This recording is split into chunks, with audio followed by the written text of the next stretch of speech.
Right. ఇక ఈరోజు వచ్చినటువంటి వార్తాపత్రికలోని కథనాలను గమనించినట్లయితే ప్రధానంగా నమస్తే తెలంగాణలో బ్యానర్ ఐటమ్ మనం చూస్తున్నాం. తెలంగాణ నోట్లో ఆల్మట్టి, కృష్ణా నీటిపై పేను కుట్ర. ఆల్మట్టి ఎత్తు పెంపుతో కృష్ణాకు కర్ణాటక గండి, తుంగభద్ర నీటి మళ్లింపుతో ఏపీ తొండి అనే శీర్షికన మనం ఇక్కడ వార్తను చూస్తున్నాం ప్రధానంగా. ఇక భీమా కొయినా లింకుతో మహారాష్ట్ర పన్నాగం వంతపాడుతూ మద్దతిస్తున్నటువంటి కేంద్ర ప్రభుత్వం అని చెప్పేసి ఇక్కడ ఐటమ్ మనం చూస్తున్నాం. బ్రిజేష్ ట్రిబ్యునల్ 2 అవార్డే అందరికీ అస్త్రం, వారి చేతిలో పావుగా ముఖ్యమంత్రి రేవంత్. ఆల్మట్టి ఎత్తు పెంపు తెలంగాణకు మరణ శాసనం కేటీఆర్. దీనికి సంబంధించి మనం ఐటమ్ చూస్తున్నాం. రెండేళ్లుగా కాళేశ్వరంపై విషం చిమ్మడం వెనుక కారణం ఇదే. తమిడి హట్టిని తెరపైకి తెచ్చి కృష్ణా పంపకాల్లో ఏపీ చేతికి అస్త్రం, సమైక్య పాలకుల బాటలోనే ప్రాణహిత చేవెళ్ల ప్రాజెక్టుకు ప్రాణం. ఉమ్మడి రంగారెడ్డి జిల్లాకు కృష్ణాను కాదని గోదావరి జలాల తరలింపు. బ్రిజేష్ ట్రిబ్యునల్ 2 అవార్డుతో కృష్ణా నీటికి ఏపీ కర్ణాటక చెర. కేంద్రం పావులు కదుపుతున్న ప్రేక్షక పాత్రలో రేవంత్ సర్కార్ అని ఇక్కడ ఐటమ్ మనం చూస్తున్నాం. అవార్డు అమలైతే శ్రీశైలం నాగార్జున సాగర్కు చుక్క నీరు కష్టమే. ఏదైతే ఇది ఖరారైతే శ్రీశైలం నాగార్జున సాగర్ కూడా చుక్క నీరు కష్టమే అనే శీర్షికను మనం చూస్తున్నాం. ఇక్కడ మ్యాప్ కూడా క్లియర్గా చూడొచ్చు. ఏదైతే ఎక్కడి నుంచి ఎటు ఏది ఉందనేది కూడా క్లియర్గా చూడొచ్చు. కృష్ణా నది ఎక్కడి నుంచి ఉంటుంది, ఎక్కడి నుంచి ఎటు వెళ్తుంది, నాగార్జున సాగర్, జూరాల ప్రాజెక్టు వీటికి నీళ్లు రావడం ఇక కష్టమే అనే అంశం మనం చూస్తున్నాం. ఇక శ్రీశైలం పోతిరెడ్డిపాడు ఇప్పటికే దీని నుంచి కృష్ణా నీళ్లను కొల్లగొడుతున్నటువంటి ఏపీ. ఇక ఆంధ్రనీవా ప్రాజెక్ట్ సంబంధించి కూడా ఇక్కడ మనం చూస్తున్నాం. ఇక ఆంధ్రనీవా ప్రాజెక్టు అలాగే తుంగభద్ర కిందికి వస్తే తుంగభద్ర డ్యామ్ నుంచి నీళ్లు తీసుకెళ్లేందుకు ఏపీ ప్రతిపాదించినటువంటి సమాంతర కాల్వని ఇక్కడ క్లియర్ కట్గా మ్యాప్ చూస్తున్నాం. ఆర్డీఎస్ నుంచి 4 టీఎంసీల నీళ్లు తీసుకెళ్లేందుకు ఏపీ నిర్మిస్తున్నటువంటి కుడి కాలువ ఇక్కడ నుంచి ఉందని చెప్పేసి చూస్తున్నాం. ఇక వేదవాది, తుంగభద్ర, ఆర్డీఎస్, నారాయణపూర్, భీమా ప్రాజెక్టు ఇటు ఆల్మట్టి ఎత్తు పెంచడం ద్వారా కృష్ణా నీళ్లు అక్కడే ఆపేందుకు కర్ణాటక నిర్ణయం తీసుకున్నట్టు ఇక్కడ ఆల్మట్టి ప్రాజెక్టు చూస్తున్నాం. మలప్రభ ఈ మ్యాప్ అంతా క్లియర్ కట్గా ఇక్కడ మనం చూస్తున్నాం, గమనించవచ్చు. పక్కనే కృష్ణానది ఉండగా రంగారెడ్డికి ప్రాణహిత ఎందుకు? దానివల్ల కృష్ణా నీటిలో మన వాటా నష్టపోతే బాధ్యులెవరు? ఇది ఏపీకి పరోక్షంగా సహకరించడం కాదా అని క్వశ్చన్ మార్క్ వేస్తే ఇక్కడ ఐటమ్ మనం చూస్తున్నాం ప్రధానంగా. అదైతే కృష్ణా జలాల్లో 500 టీఎంసీలు, గోదావరిలో 1000 టీఎంసీలు ఇవ్వండి చాలు, మిగిలిన ఎన్ని నీళ్లు ఎవరు వాడుకున్నా మాకు అభ్యంతరం లేదని కొన్ని రోజుల కిందట సీఎం రేవంత్ రెడ్డి చేసినటువంటి ప్రకటన ఆషామాషిగా అన్నది కాదని, దాని వెనుక భారీ కుట్ర దాగి ఉన్నదని సాగునీటి రంగ నిపుణులు ఆందోళన వ్యక్తం చేస్తున్నారు. కృష్ణా, గోదావరిలో తెలంగాణను కేవలం 1500 టీఎంసీలకు పరిమితం చేయాలనే కుతంత్రం చాప కింద నీరులా అమలవుతున్నదని తేల్చి చెప్పుకుంటున్నారు. అసలు కృష్ణా జలాల్లో తెలంగాణకు మరోసారి చారిత్రక ద్రోహం చేసేందుకే కాళేశ్వరాన్ని ఎండబెట్టి బనకచర్లకు జైకొట్టినట్టుగా అనుమానిస్తున్నారు. అందులో భాగంగానే బీజేపీ బాబుతో కలిసి రేవంత్ రచించినటువంటి కపట ప్రణాళిక ఇదని చెప్పేసి ఇక్కడ మనం ప్రధాన ఐటమ్ మనం చూస్తున్నాం. దీనికి సంబంధించి ఇంకా డీటెయిల్గా చూసే ప్రయత్నం మనం చేద్దాం. 8th పేజీలో ఉంది.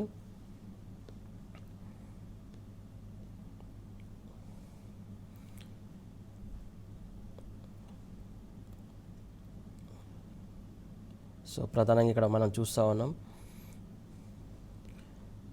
ఇక పక్కన ఉన్నటువంటి ఇంకో ఐటమ్ చూసుకున్నట్లయితే కండువా కప్పితే కాంగ్రెస్లో చేరినట్ట, ఫిరాయింపులపై నిర్దిష్ట నిబంధనలు లేవు అని సీఎం చెప్పినటువంటి వ్యాఖ్యలు మనం క్లియర్ కట్గా చూడొచ్చు. పిటిషన్లపై నిర్ణయం తీసుకోవాలని స్పీకర్కు చెప్పిన ఎలాంటి సంస్థ మాట వినకుంటే ఊరుకోను అంటూ ఆయన కరాఖండిగా చెప్పినట్టు కూడా ఇక్కడ ఐటమ్ మనం చూస్తున్నాం. యూరియా కొరతకు బీజేపీ, బీఆర్ఎస్ఏ కారణం అంటూ ఆయన ఆరోపించినటువంటి ఐటమ్ మనం చూస్తున్నాం. ఢిల్లీలో మీడియాతో చిట్చాట్లో ఆయన చేసినటువంటి వ్యాఖ్యలు ఇవి. ఏదైతే కండువా మెడలో వేసినంత మాత్రాన పార్టీ ఫిరాయించినట్టేనా అని ముఖ్యమంత్రి రేవంత్ రెడ్డి ప్రశ్నించారు. తన ఇంటికి వచ్చినటువంటి వారికి అందుబాటులో ఉన్న కండువా వేస్తానని అంత మాత్రాన పార్టీ ఫిరాయించినట్టు అవుతుందా అని బుకాయించారు. ఢిల్లీ పర్యటనలో ఉన్నటువంటి సీఎం రేవంత్ రెడ్డి శుక్రవారం మీడియాతో చిట్చాట్లో పార్టీ ఫిరాయింపులను కప్పిపుచ్చుకునేందుకు ఆపసోపాలు పడ్డారు. పార్టీ ఫిరాయింపులపై నిర్దిష్టమైనటువంటి నియమాలంటూ ఏమీ లేవని బుకాయించారు. ఫిరాయింపు ఎమ్మెల్యేలకు నోటీసుల విషయంలో సుప్రీంకోర్టు ఆదేశాలను అమలు చేయాలని స్పీకర్కు సూచించారని, స్పీకర్ ఏ నిర్ణయం తీసుకుంటారో వేచి చూడాల్సి ఉన్నదన్నారు. తన ఎమ్మెల్యే జీతం నుంచి నెలకు 5,000 బీఆర్ఎస్ ఎల్పీకి వెళ్ళినట్టు ఎమ్మెల్యే దానం నాగేందర్ చెప్పారని తెలిపారు. ఎమ్మెల్యేలు పార్టీ ఫిరాయించినంత మాత్రాన దానికి సంబంధించినటువంటి ఐటమ్ చూస్తున్నాం. ఇక స్థానిక ఎన్నికలు ఇప్పట్లో లేవని చెప్పేసి ఇంకో ఐటమ్ ఇక్కడ చూస్తున్నాం. ఎప్పుడు నిర్వహిస్తామో ఇప్పుడే చెప్పలేం, కోర్టును మరింత గడువు కోరతామంటూ కూడా సీఎం చేసినటువంటి వ్యాఖ్యలకు సంబంధించి ఇక్కడ చూస్తున్నాం. ఏ పార్టీలో ఉన్నానో స్పీకర్ తేలుస్తారంటూ ఇంకో ఐటమ్ చూస్తున్నాం. ఫిరాయింపుపై కడియం కొత్త మాటలు మాట్లాడుతున్నానని ఇక్కడ ఐటమ్ మనం చూస్తున్నాం. కాంగ్రెస్ ప్రభుత్వంతో కలిసి పనిచేస్తానని వెల్లడి ఇక్కడ క్లియర్ కట్గా మనం చూస్తున్నాం. అయితే దీనికి సంబంధించి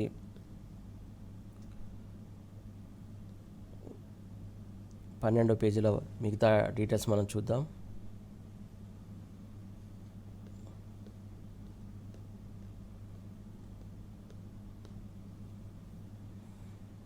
పార్టీ ఫిరాయింపులకు సంబంధించి ఐటమ్ మనం చూస్తున్నాం.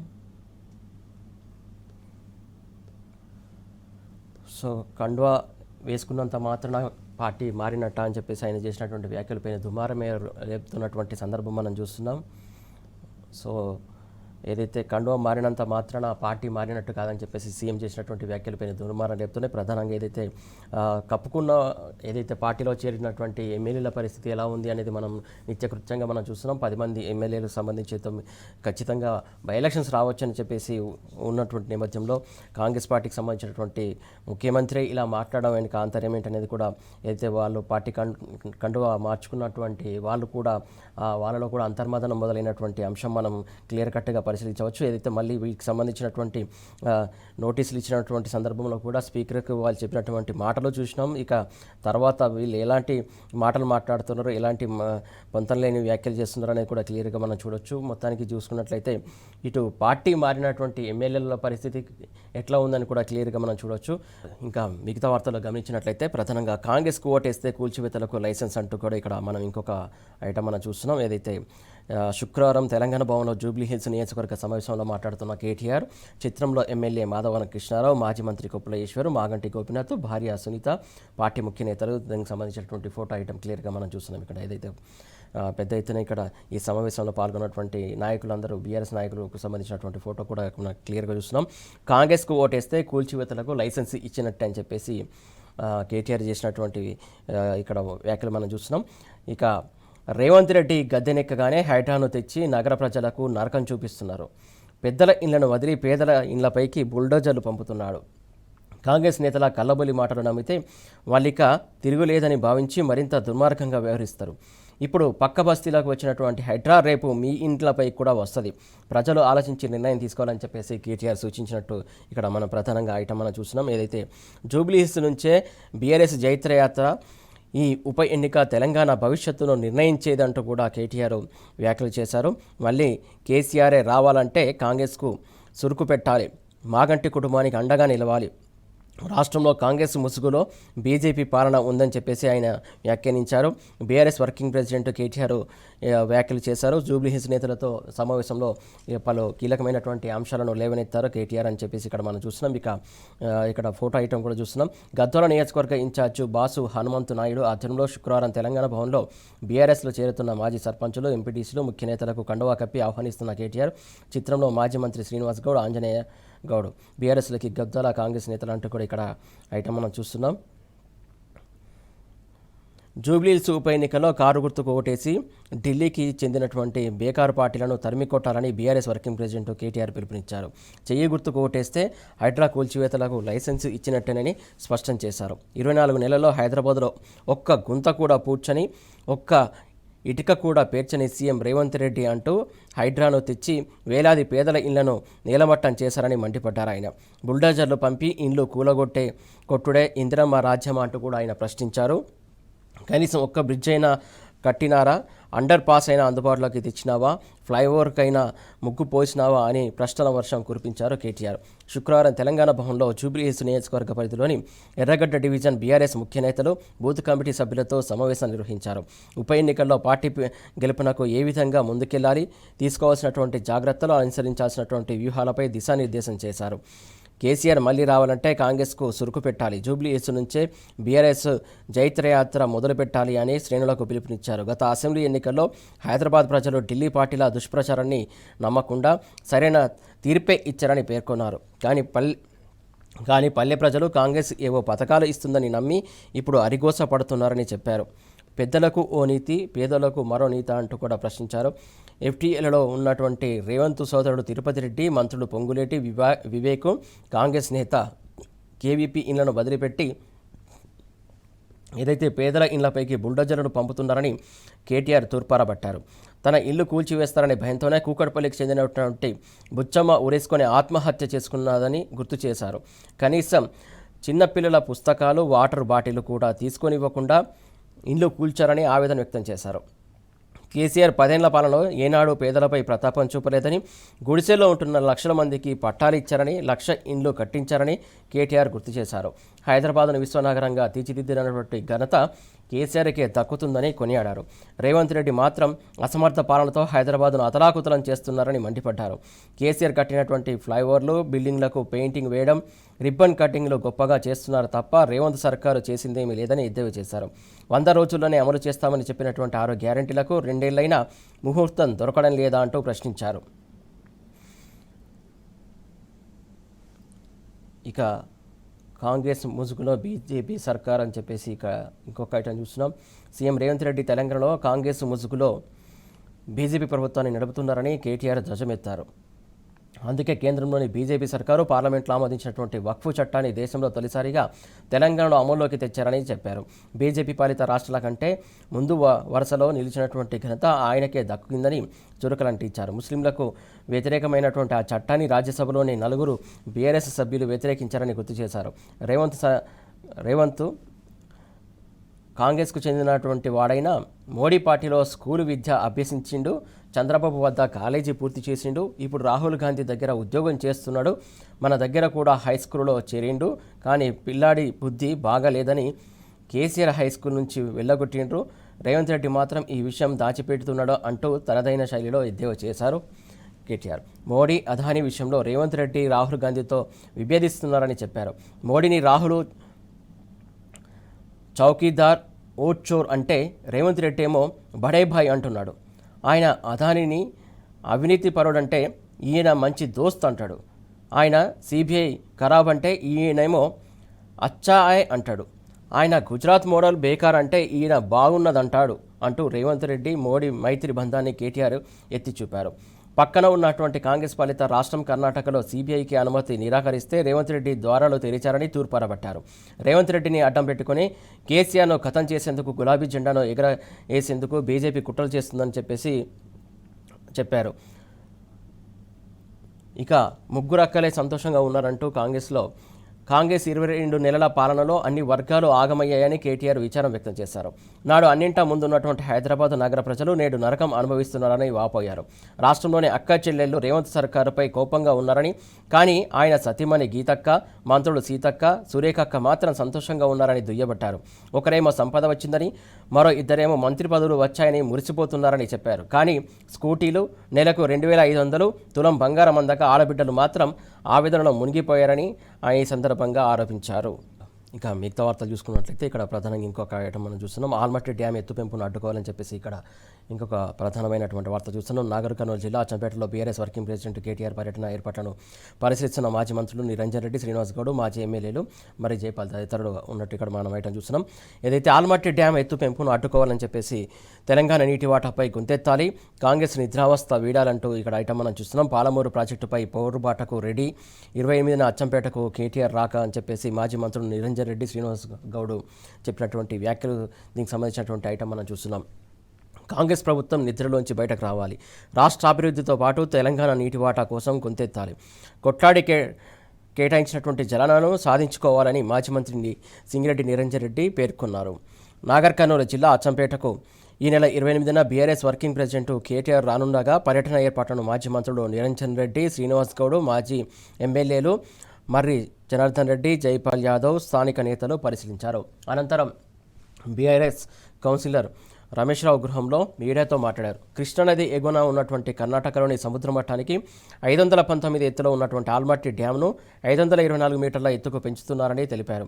దీంతో కన్నడ రాష్ట్రంలో 1,50,000 ఎకరాల భూమిని సేకరించడంతో పాటు వందలాది గ్రామాల ముంపునకు గురికానున్నాయని చెప్పారు. నీటి కేటాయింపు ట్రిబ్యునల్ ఫైనల్ వాటా ఇచ్చే వరకు డ్యాం ఎత్తు పెంచే పనులు అడ్డుకోవాలని సూచించారు. రేవంత్ రెడ్డి ఆల్మట్టిపై ఎందుకు నోరు విప్పటం లేదని ప్రశ్నించారు వారు. 28న బీఆర్ఎస్ వర్కింగ్ ప్రెసిడెంట్ కేటీఆర్ అచ్చంపేటకు వస్తున్నారని సభను జయప్రదం చేయాలని పిలుపునిచ్చారు. సభలో వర్తమాన పరిస్థితులు, భవిష్యత్తు కార్యాచరణ, స్థానిక సమస్యలు, రైతులు, కార్మికుల పరిస్థితి, ఇతర అంశాలపై కూడా వారు చర్చించారు. ఇక ఏదైతే అవుట్సోర్సింగ్ ఉద్యోగులకు సంబంధించి భిక్షాటనకు సంబంధించి ఇంకొక ఫోటో ఐటమ్ మనం చూస్తున్నాం. శుక్రవారం సూర్యాపేటలో భిక్షాటన చేస్తున్నటువంటి అవుట్సోర్సింగ్ ఉద్యోగి ఆత్మహత్యయత్నం, 5 నెలలుగా వేతనాలు అందక మనస్తాపం, సూర్యాపేట జిల్లాలో నిరుద్యోగి కన్నీటి వ్యధ అంటూ ఇక్కడ ఐటమ్ మనం చూస్తున్నాం. సూర్యాపేట జిల్లాలో 5 నెలలుగా వేతనాలు అందకపోవడంతో ఆందోళన చెందినటువంటి ఓ అవుట్సోర్సింగ్ ఉద్యోగి ఆత్మహత్యకి యత్నించాడు. వేతనాలు రాక కుటుంబం తీవ్ర ఇబ్బందులు పడుతున్నదని, కుమారుడికి వైద్యం కూడా అందించాలని నిస్సహాయ స్థితిలో అవుట్సోర్సింగ్ ఉద్యోగి మధుసూదన్ తీవ్ర మనస్తాపానికి గురయ్యాడు. శుక్రవారం 4వ రోజు కొనసాగినటువంటి ధర్నాలో తన వెంట తెచ్చుకున్నటువంటి రసాయనం తాగి బలవన్ మరణానికి ప్రయత్నించాడు. తోటి ఉద్యోగులు గమనించి దవాఖానాలోకి తరలించారు. బాధితుడి పరిస్థితి విషమంగా ఉందని తెలిపి ప్రభుత్వం వెంటనే స్పందించి తమకు జీతాలు ఇస్తేనే ఈ పండుగను ప్రశాంతంగా నిర్వహించుకుంటామని అవుట్సోర్సింగ్ ఉద్యోగులు వేడుకుంటున్నారు. ఇక్కడ ఈ ఐటమ్ మనం చూస్తున్నాం. ఇక మిగతా వార్తలు చూసే ప్రయత్నం చేద్దాం. రైట్, 6 ఫిరాయింపు ఎమ్మెల్యేలకు సంబంధించి మళ్ళీ నోటీసులు వచ్చాయి. మరిన్ని ఆధారాలు కావాలని సూచన చేసినట్టు కూడా ఇక్కడ ఐటమ్ మనం చూస్తున్నాం. ఎమ్మెల్యేల విచారణకు ట్రయల్ షురూ చేయనున్నటువంటి స్పీకర్ గడ్డం ప్రసాద్ కుమార్. తెలంగాణ శాసనసభ స్పీకర్ గడ్డం ప్రసాద్ కుమార్ పార్టీ ఫిరాయించినటువంటి 6 ఎమ్మెల్యేలకు మరోసారి నోటీసులు జారీ చేశారు. బీఆర్ఎస్ పార్టీ నుంచి గెలిచి కాంగ్రెస్లో చేరినట్టు ఆరోపణలు ఎదుర్కొంటున్న Banswada MLA Pocharam Srinivasa Reddy, Gadwal MLA Krishnamohan Reddy, Chevella MLA Kale Yadaiah, Bhadrachalam MLA Tellam Venkatrao, Patancheru MLA Gudem Mahipal Reddy, Jagtial MLA doctor సంజయ్కు నోటీసులు పంపించారు. పార్టీ ఫిరాయించినటువంటి ఎమ్మెల్యేలపై స్పీకర్కు ఫిర్యాదు చేసినటువంటి బీఆర్ఎస్ ఎమ్మెల్యేలు జి జగదీష్ రెడ్డి, కేపీ వివేకానంద, చింతా ప్రభాకర్కు కూడా నోటీసులు అందజేశారు. ఈ వివాదంలో మరిన్ని ఆధారాలు సమర్పించాలని స్పీకర్ ఇరు పక్షాలకు సూచించారు. ప్రస్తుతం ఉన్నటువంటి ఆధారాలు సరిపోవని, అదనపు డాక్యుమెంట్లు లేదా సాక్ష్యాలు అవసరమని నోటీసులో పేర్కొన్నారు. నోటీసులు అందినటువంటి 3 రోజుల్లో సమాధానాలు ఇవ్వాలని బీఆర్ఎస్ ఎమ్మెల్యేలకు నోటీసులో సూచించారు. కాగా ఫిరాయింపు ఎమ్మెల్యేలపై విచారణ ప్రక్రియను స్పీకర్ ప్రసాద్ కుమార్ మొదలుపెట్టనున్నారు. డిఫెక్షన్ చట్టం కింద ఈ విచారణ జరగనుంది. ఇప్పటికే ఫిర్యాదులు అందినటువంటి నేపథ్యంలో త్వరలోనే విచారణ సెషన్లు ప్రారంభమవుతాయని అధికార వర్గాలు తెలిపాయి. ఈ పరిణామాలు తెలంగాణ రాజకీయాల్లో కీలక మలుపు తీసుకురానున్నాయి. బీఆర్ఎస్ నాయకత్వం ఈ నోటీసులను స్వాగతిస్తూ తమ పార్టీ నుంచి ఫిరాయించినటువంటి ఎమ్మెల్యేలు అనర్హత వేటు ఎదుర్కోవాల్సిందేనని డిమాండ్ చేస్తుంది. పార్టీ ఫిరాయించినటువంటి 10 మంది ఎమ్మెల్యేలు ఏదైతే బీఆర్ఎస్ పార్టీ గుర్తుపై గెలిచి కాంగ్రెస్లో చేరినట్టు ఆరోపణలు ఎదుర్కొంటున్నటువంటి 10 మంది ఎమ్మెల్యేలపై party working president KTR, party ఎమ్మెల్యేలు వేరువేరుగా దాఖలు చేసినటువంటి పిటిషన్లపై సుప్రీంకోర్టు ధర్మాసనం జూలై 31న తీర్పు వెలువరించింది. పార్టీ మారినటువంటి 10 మంది ఎమ్మెల్యేల అనర్హతపై తేల్చాలని అసెంబ్లీ స్పీకర్కు ఆదేశాలు జారీ చేసింది. 3 నెలల్లోగా నిర్ణయం తీసుకోవాలని సూచించింది. ఈ నేపథ్యంలో వీరికి నోటీసులు అందుతున్నాయి. సో మొత్తానికి చూస్తున్నాం, ఏదైతే 10 మంది ఎమ్మెల్యేలు పార్టీ ఫిరాయించినటువంటి 10 మంది ఎమ్మెల్యేలకు సంబంధించి ఖచ్చితంగా అక్కడ 10 ఎమ్మెల్యేలకు సంబంధించి వారు ఖచ్చితంగా వాళ్ళు సస్పెండ్కి గురవుతారు. ఖచ్చితంగా ఆ స్థానాల్లో ఎన్నికలు జరుగుతాయని పదే ముందు నుంచి బీఆర్ఎస్ సంబంధించినటువంటి సీనియర్ నాయకులు కావచ్చు, ఏదైతే మాజీ మంత్రులు కావచ్చు చెప్తున్నటువంటి సందర్భం మనం చూస్తున్నాం. ఇటు కేటీఆర్ కావచ్చు, హరీష్ రావు కావచ్చు, మొత్తానికి ముందు నుంచి చెప్తున్నారు వారు ఖచ్చితంగా అనర్హతకు గురవుతారు. ఏదైతే బీఆర్ఎస్ పార్టీ తరఫున గెలిచి కాంగ్రెస్ కండువా కప్పుకున్నటువంటి 10 మంది ఎమ్మెల్యేలకు సంబంధించి ఖచ్చితంగా వాళ్ళు సస్పెండ్కి గురవుతారో ఆ స్థానంలో ఎలక్షన్స్ ఖచ్చితంగా వస్తాయి. సో అందరూ బీఆర్ఎస్ పార్టీ క్యాడర్కి మొత్తం కూడా సిద్ధంగా ఉండాలి ఎలక్షన్లు ఎదుర్కోవడానికి అని ముందు నుంచి చెప్తున్నటువంటి సందర్భం మనం చూస్తున్నాం. ఇక ఏదైతే తెలంగాణ టుడే పత్రికను చూసే ప్రయత్నం చేద్దాం మనం. ఏదైతే rising Almatti height will spell doom for rights అని KTR warns people's movement unless Congress govt takes measures to stop Karnataka అని చెప్పేసి ఇక్కడ మనం చూస్తున్నాం. Krishna water crisis looms over TG Hyderabad. The Karnataka cabinet decision on September 17th to rise the Almaty Dam's height from 519.6 meters to 524.25 meters has sparked alarm in Telangana, threatening water available for critical irrigation projects. The move, part of Karnataka's Upper Krishna project phase 3, will boost the dam's storage capacity from 123.08 TMC to nearly 200 TMC, potentially reducing downstream flow to Telangana by 100 to 130 TMC. This has raised fears of severe water shortages, particularly in non-monsoon seasons, endangering agriculture across 27.4 lakhs acres in Telangana's southern districts, including Mahabubnagar, Rangareddy and Nalgonda. The Almaty Dam on the Krishna River in Karnataka's Bagalkot districts is at the central stage of a long-standing interstate water disputes. Karnataka claims the height increase aligns with the 2013 Krishna Water Disputes Tribunal second. So దీనికి సంబంధించి ఇక్కడ మనం item చూసాం.